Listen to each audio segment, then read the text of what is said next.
출애굽기 18장 13절부터 27절입니다.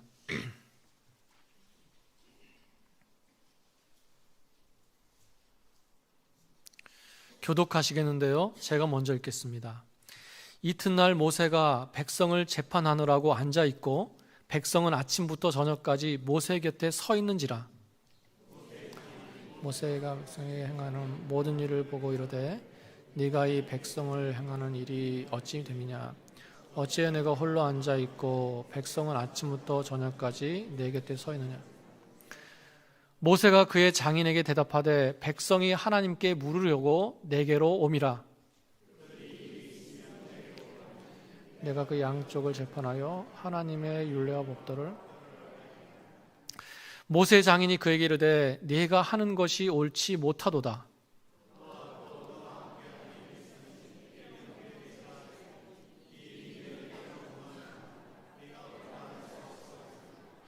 이제 내 말을 들으라. 내가 네게 방침을 가르치리니 하나님이 너와 함께 계실지로다. 너는 하나님 앞에서 그 백성을 위하여 그 사건들을 하나님께 가져오며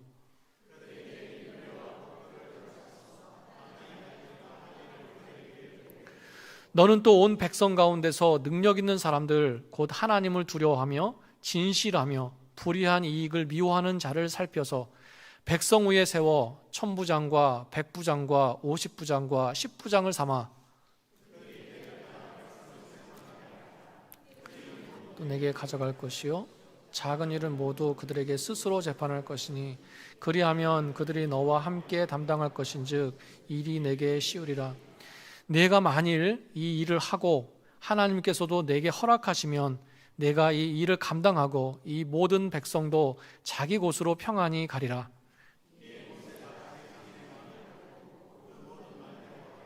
모세가 이스라엘 무리 중에서 능력 있는 사람들을 택하여 그들을 백성의 우두머리 곧 천부장과 백부장과 50부장과 10부장을 삼음해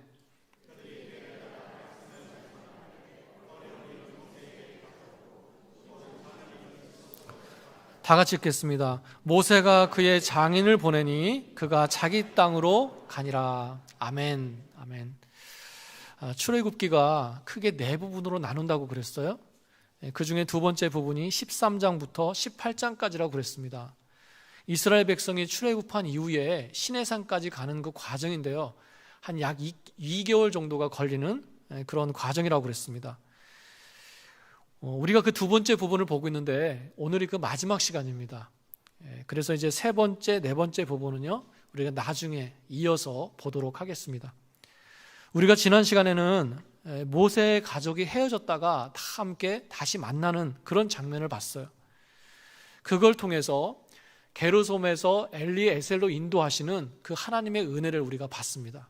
그리고 또 한 가지, 그 가족들을 이끌고 온 모세의 장인 이드로가 하나님에 대해서 신앙 고백하는 그런 장면도 봤어요.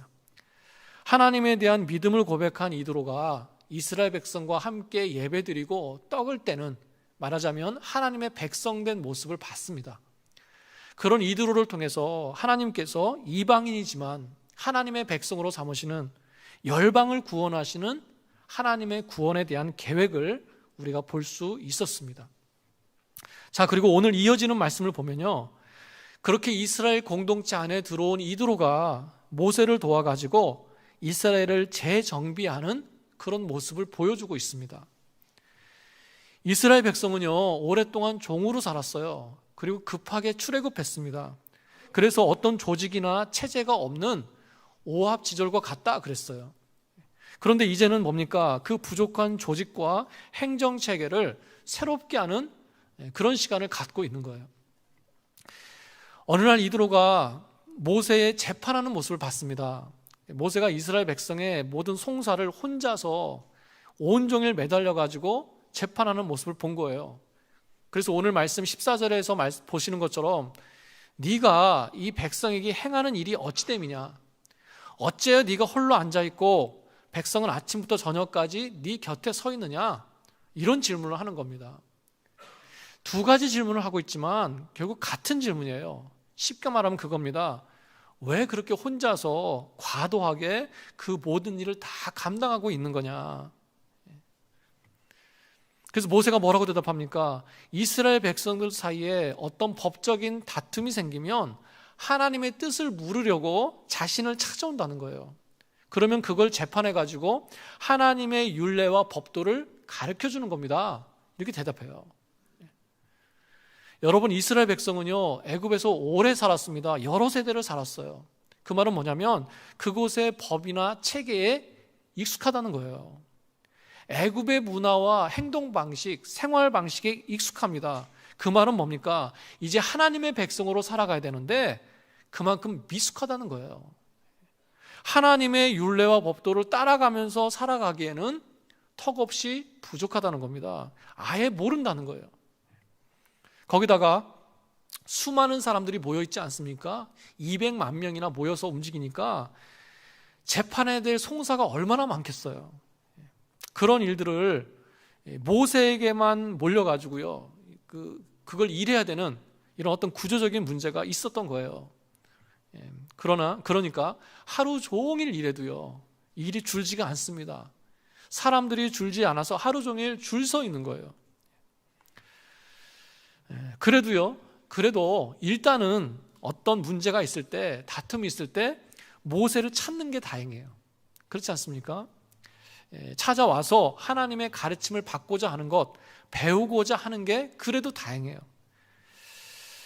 모세가 물론 그렇게 시켜서 한 거겠지만 그러지 않았다면, 뭐 그런 것도 없었다고 한다면 굉장히 이렇게 난장판이 됐을 것 같습니다.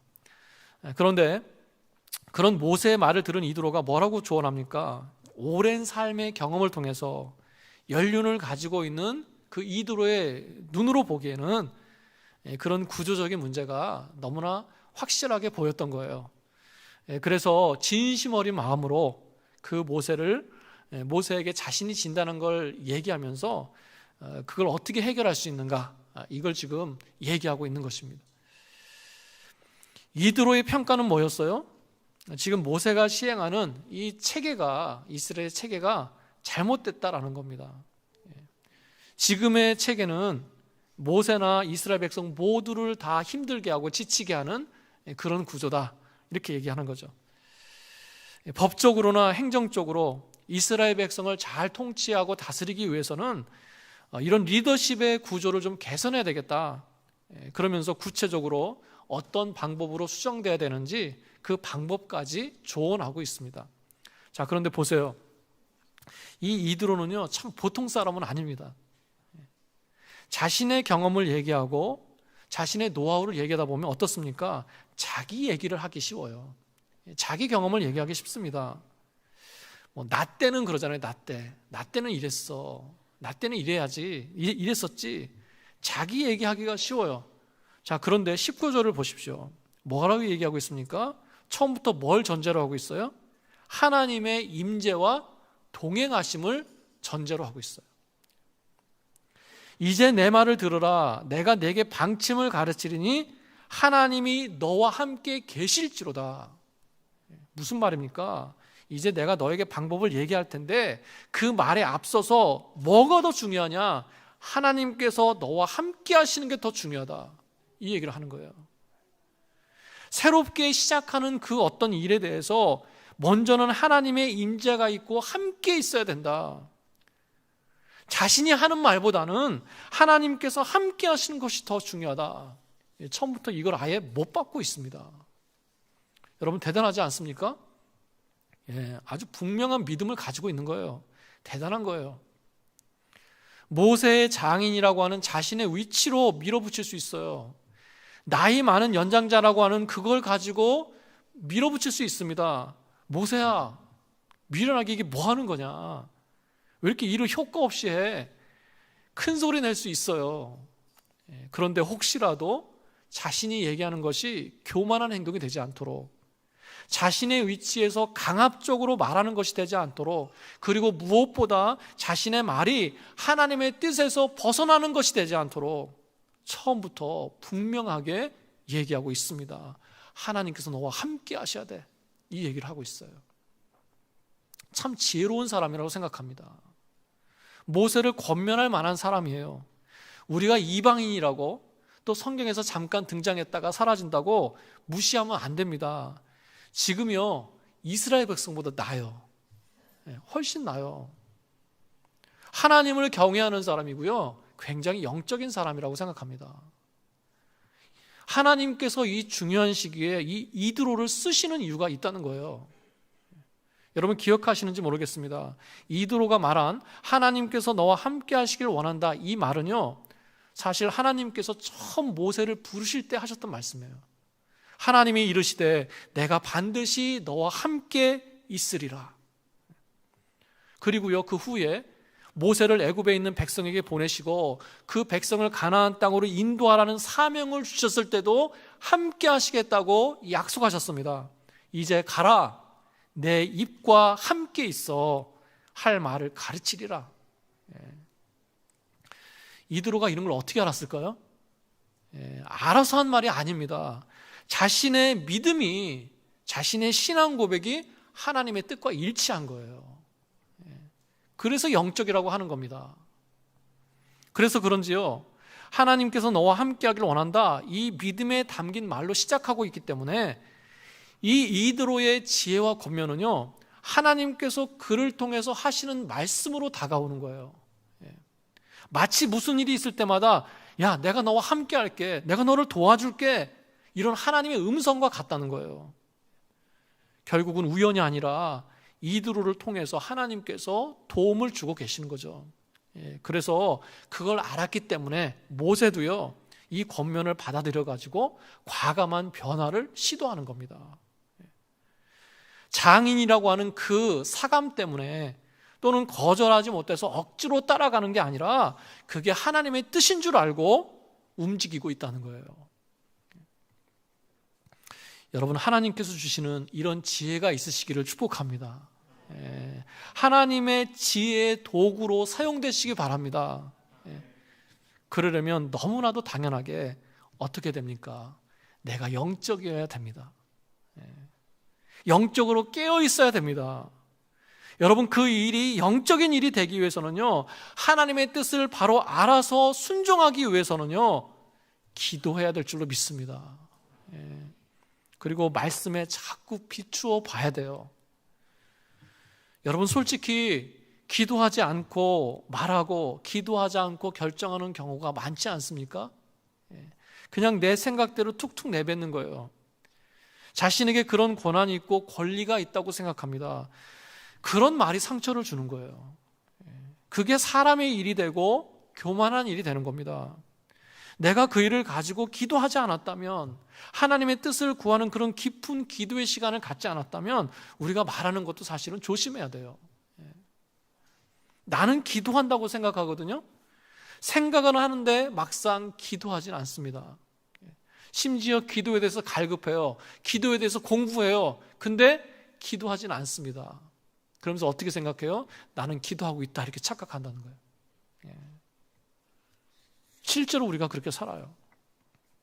그래서 내가 영적이라고 생각하는데 그건 영적인 게 아니라 뭐예요? 지식적인 거예요. 그 대표적인 사람들이 누굽니까? 바로 바리새인들 아니겠습니까? 율법을 알아요. 너무너무 잘 알아요. 영적이라고 생각했습니다. 근데 아니었어요. 그래서 예수님께서 그들 앞에 와 계시는데도 누구신지를 몰라요.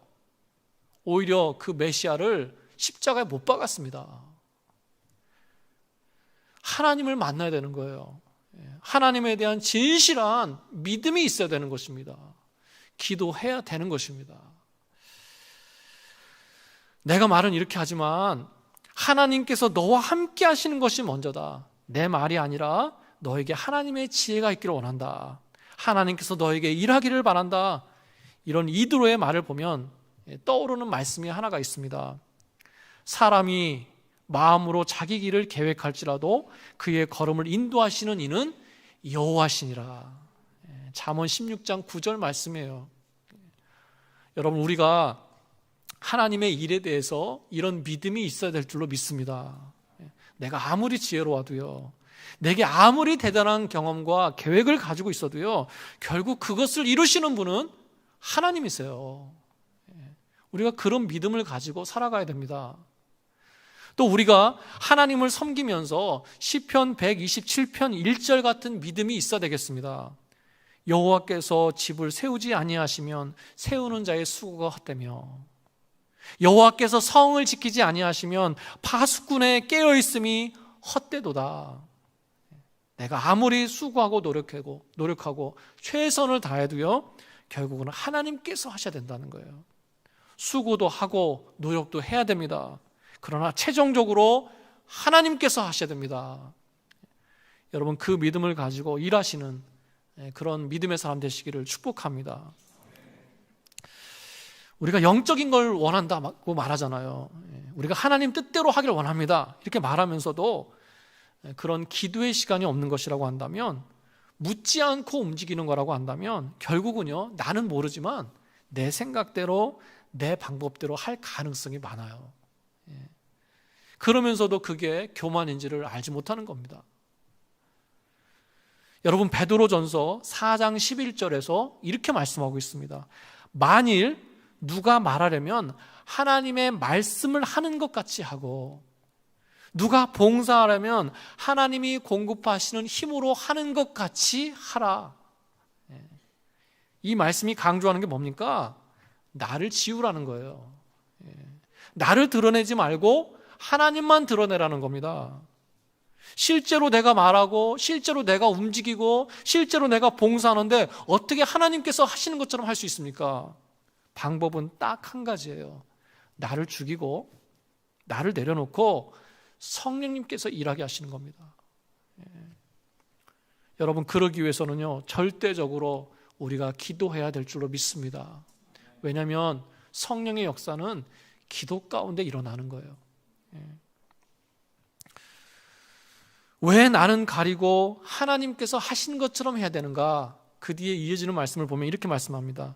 이는 범사에 예수 그리스도로 말미암아 하나님이 영광 받으시게 하려 함이라. 그게 내 영광이 아니라 하나님의 영광이 되게 하시기 위해서 그렇게 해야 된다는 것입니다. 여러분, 그래서 나에게 무엇인가 난제가 있을 때, 어떤 어려움이 있을 때 오늘 말씀처럼 먼저는요, 하나님의 임재와 동행하심을 구해야 될 줄로 믿습니다. 그걸 위해서 기도하는 시간을 가져야 될 줄 믿습니다. 내 지혜와 내 노하우에 하나님의 임재가 있어야 될 줄로 믿습니다. 내가 사모하는 모든 것에 하나님의 주권이 있으시기를 기도하시기 바랍니다. 그래서 하나님께서 하시는 일같이 하는 그 내 일이, 그 모습이 영적인 도구요 쓰임받는 모습이 되는 그런 저 여러분 되시기를 주님의 이름으로 축원합니다.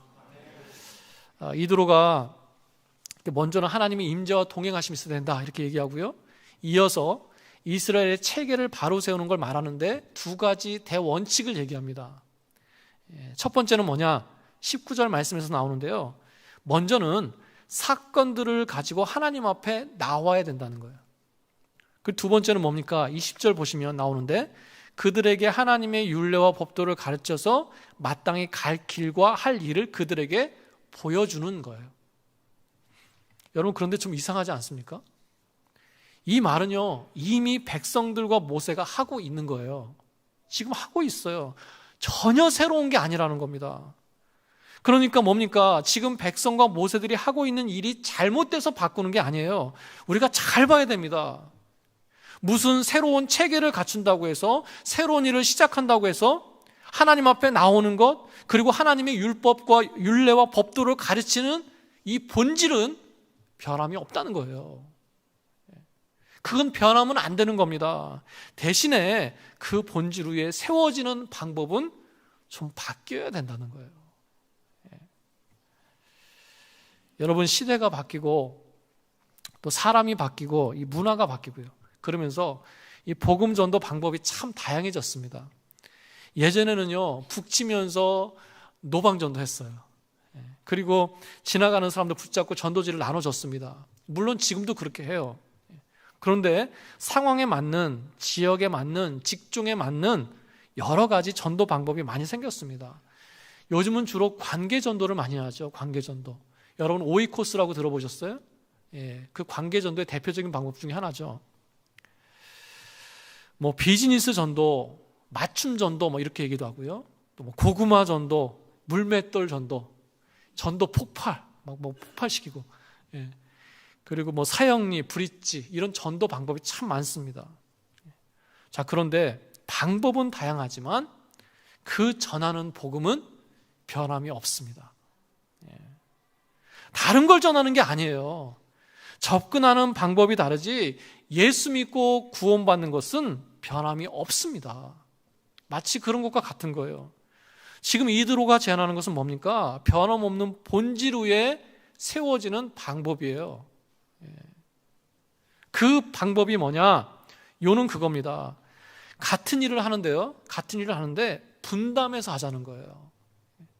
재판에 될 그 일의 경중에 따라서 1000부장, 100부장, 50부장, 10부장을 세워가지고 그 일을 감당하게 하자는 겁니다.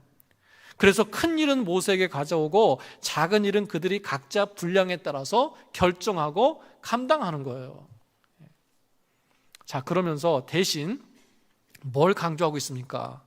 그 일을 감당해야 되는 그 사람 세우는 것을 강조하고 있어요. 그냥 아무나 세우지 말고 자격을 갖춘 사람을 세우자라는 거예요. 그런데 그 자격은 뭡니까? 앞에서 말씀드린 대로 한마디로 말하면 영적인 사람이에요. 너는 또 온 백성 가운데서 능력 있는 사람들, 곧 하나님을 두려워하고 진실하며 불의한 이익을 미워하는 자를 살펴 세우라, 이렇게 말씀합니다. 자, 여러분, 그런데 보세요. 말씀에서 얘기하고 있는 능력 있는 사람은 누굽니까? 실력 있는 사람이 아니에요. 특별한 재능을 갖춘 사람이 아닙니다. 말씀에서 얘기하는 능력 있는 사람은요, 영적인 사람이에요. 하나님을 두려워할 줄 아는 사람, 하나님 앞에서 진실한 사람, 하나님 앞에서 공의로운 사람, 바로 이 영적인 사람을 세우라는 거예요. 세상에서 요구하는 실력과 능력과는 완전히 다릅니다.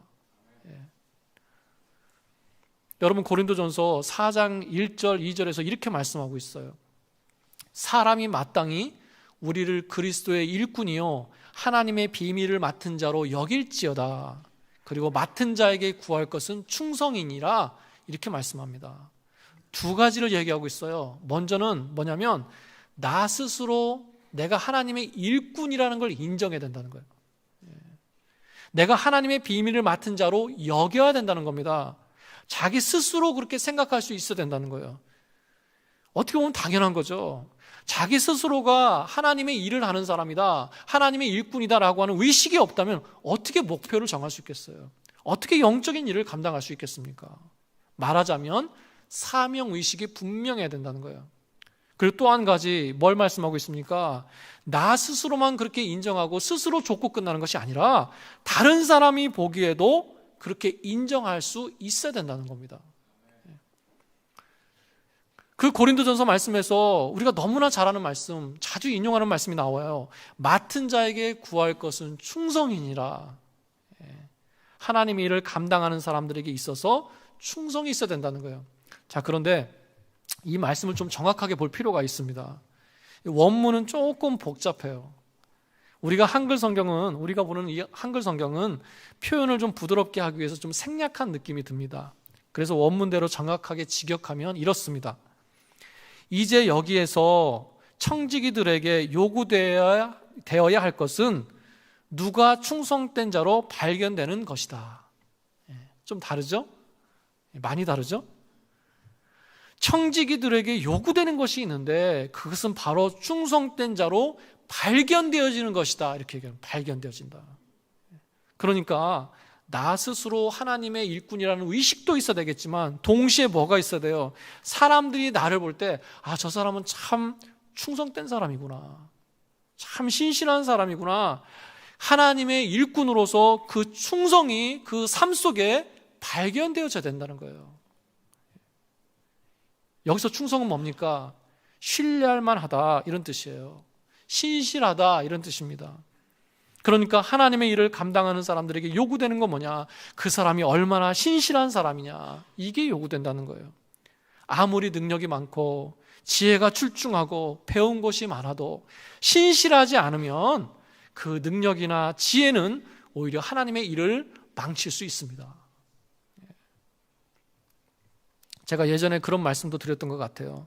마태복음 24장에서 예수님께서 청지기에 대한 비유를 하시면서 그런 말씀을 하십니다. 누가 충성되고 지혜로운 종이 되어 식구들에게 때를 따라 양식을 나눠주겠느냐, 이렇게 말씀하세요.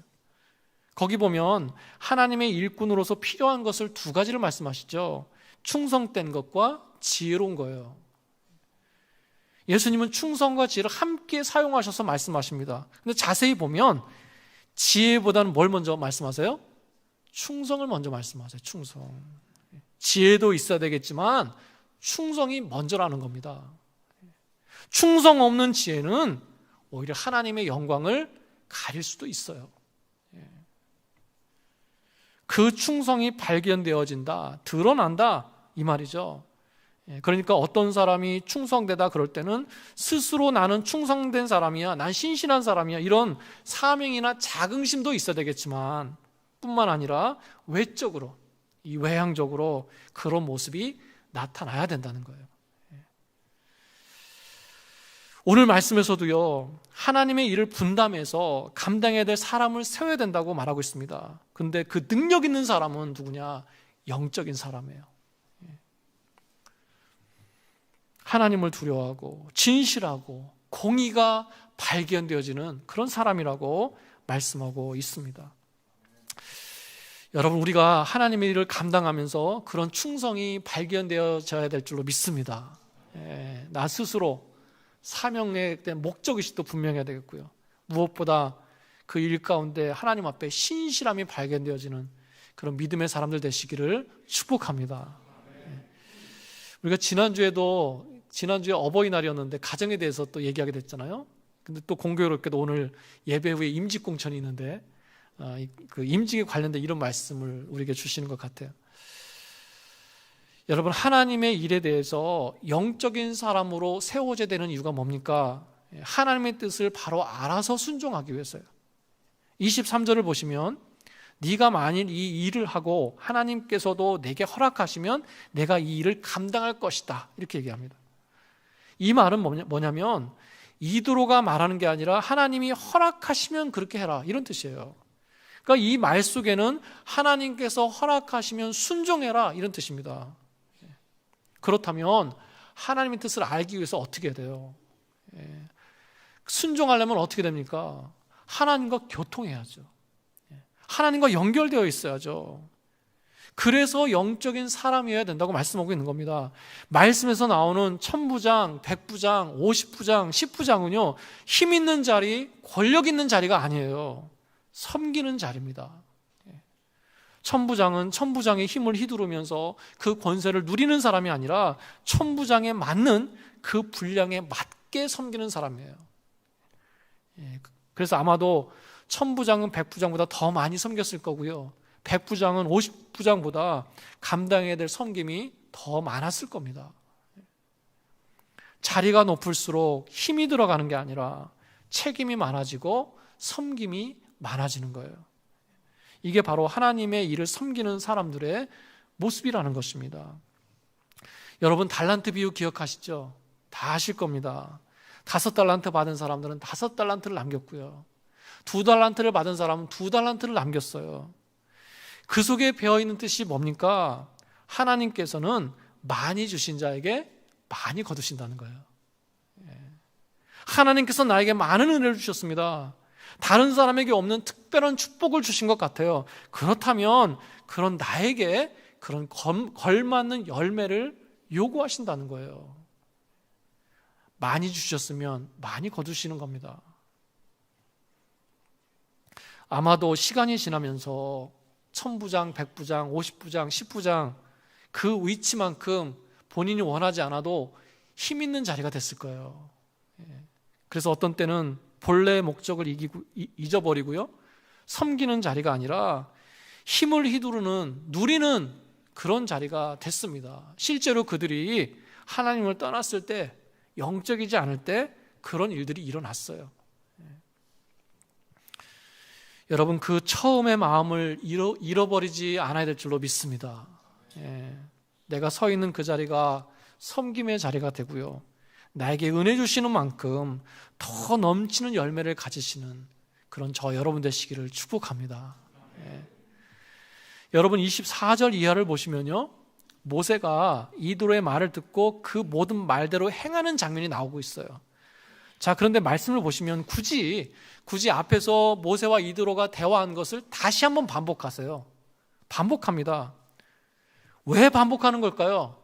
차이가 뭡니까? 딱 한 가지 차이가 있어요. 앞에서는 상의하고 말했다면 뒤에서는 그것을 행하는 겁니다. 행하는 거. 뭘 강조하고 있는 거죠?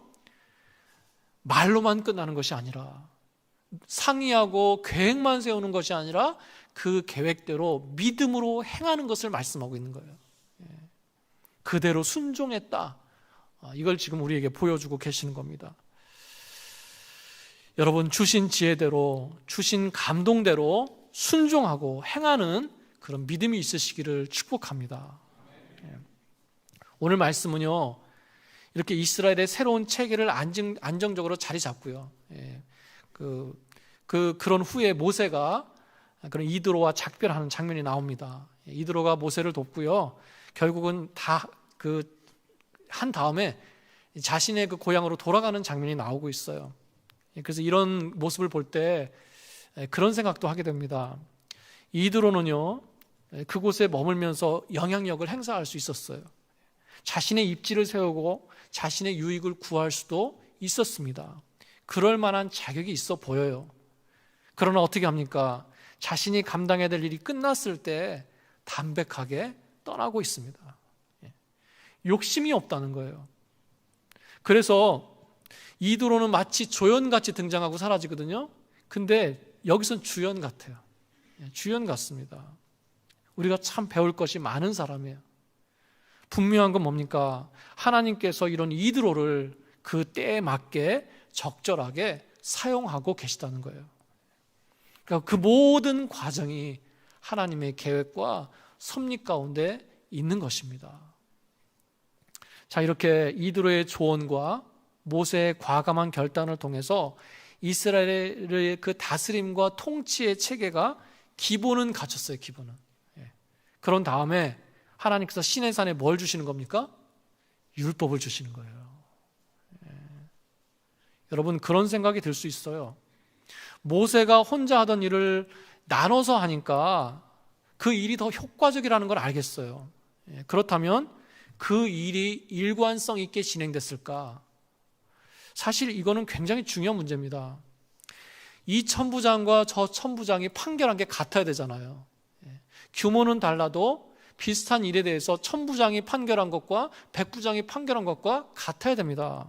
만약에 그것이 다르면, 일관성이 없으면 문제가 생기는 거예요. 어려움이 생기는 겁니다. 자, 그런데 그들이 일관성 있게, 통일성 있게 그 일을 감당할 수 있었던 이유는 뭘까? 이유는 딱 한 가지입니다. 그들의 기준이 하나님이시기 때문에 그래요. 그들의 기준으로 삼은 하나님의 율례와 법도는 한 가지였습니다. 그래서 공평하게 일관성 있게 그 일을 감당할 수 있었어요. 그러니까 하나님께서 뭡니까? 하나님께서 주시는 것을 잘 전달할 수 있는 기본적인 구조를 만드시더니 그 다음 스텝으로 하나님께서 십계명을 주시고 언약의 말씀을 주시더라는 거예요. 하나님께서 하나씩 하나씩 갖추어 가시는 것이 느껴지고 있습니다. 여러분, 하나님께서는요, 한꺼번에 단번에 주시는 경우도 있어요, 물론. 그런데 대부분은요, 때에 맞게 주십니다. 단계적으로 주십니다. 다시 말하면 하나님의 속도가 있다는 거예요. 하나님의 섭리와 계획이 있다는 것입니다. 여러분, 그러므로 지금이 지나면 또 다른 좋은 것을 주실 것이라고 하는 하나님의 계획을 기대하시기 바랍니다. 기대하세요. 소망을 가지세요. 그게 믿음이에요. 하나님의 속도에 맞춰가지고 하나씩 하나씩 이루어 가실 것이고요, 그 일을 통해서 나에게 기쁨을 주시고 섬기는 은혜를 주실 줄로 믿습니다. 그런 은혜를 누리시기를 축복합니다.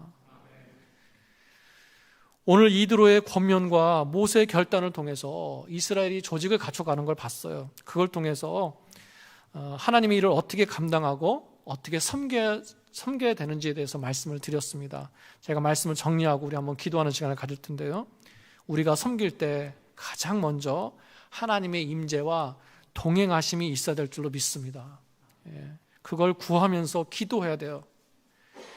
일의 방법은 변할 수 있습니다. 그러나 그 일의 본질은 변할 수 없습니다. 영적인 본질을 지켜가면서 그 위에 좋은 변화들을 세워가야 될 줄로 믿습니다. 내가 하나님의 일을 감당할 때 능력 있는 자, 영적인 사람이 될 줄로 믿습니다. 스스로 하나님의 일꾼인 것을 인정하고요, 다른 사람들도 발견할 수 있는 충성된 모습이 나에게 있어야 될 줄로 믿습니다. 힘 있는 자리가 아니라 섬기는 자리, 실제로 행하는 자리요, 순종하는 자리가 될 줄로 믿습니다. 그렇게 섬겨갈 때 그 일을 통해서 하나님의 섭리 가운데 하나씩 하나씩 이루어 가시는 그 하나님의 역사를 체험하시는 그런 저 여러분 되시기를 축복합니다. 축원합니다. 아멘.